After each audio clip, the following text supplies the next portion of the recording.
جب کوئی شخص آپ کو چھوڑ دے تو اس کا یہ مطلب نہیں ہوتا کہ دنیا ختم ہو گئی، زندگی ختم ہو گئی اور اب آگے جینا ہی مشکل۔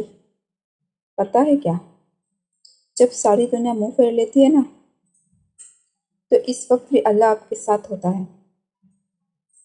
تو اس لیے اپنے لیے نہیں تو اللہ کے لیے تو یہ زندگی جینی ہے نا۔ زندگی ختم تو نہیں ہوئی، کیوں نہیں سمجھتے؟ اللہ نے وقت مقرر کر رکھا ہے ہر چیز کا۔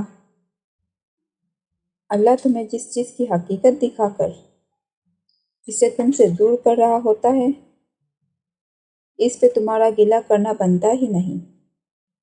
اللہ جب درد دیتا ہے تو تسکین بھی دیتا ہے، تو مانگو اس سے تسکین، صبر اور اس کی مدد۔ پھر دیکھنا تم رحمن کو رحیم پاؤ گے۔ آزمائش تو پھر من پسند چیزوں سے شروع ہوتی ہے، اور جب ہم رو کر اللہ سے کسی ایسے شخص کو مانگتے ہیں جس کا ملنا ہمیں ناممکن نظر آ رہا ہوتا ہے، اور جب کوئی تمہیں تکلیف میں اکیلا چھوڑ دے، تو جان لو کہ اللہ تمہارے کام کا ذمہ خود لینا چاہتا ہے۔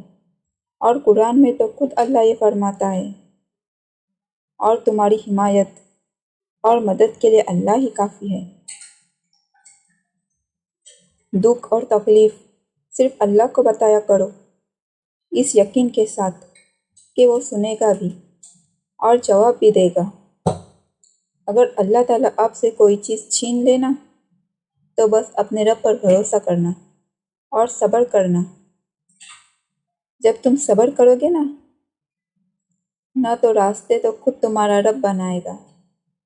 اس نے کہا ہے نا کہ وہ صبر کرنے والوں کے ساتھ ہے، تو جب رب ساتھ ہے تو اس سے زیادہ خوشی کی بات، حوصلے کی بات تمہارے لیے کیا ہو سکتی ہے؟ جب انسان لوگوں کی جگہ اپنے اللہ پر آنکھ بند کے یقین کرتا ہے تو اللہ کبھی اسے مایوس نہیں کرتا۔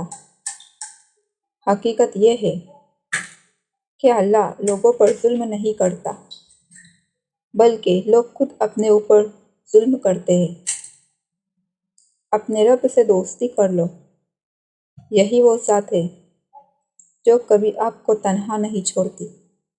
ہو سکتا ہے تم ایک گلاب کے طلبگار ہو اور اللہ نے پورا باغ تمہارے نصیب میں لکھ دیا ہو۔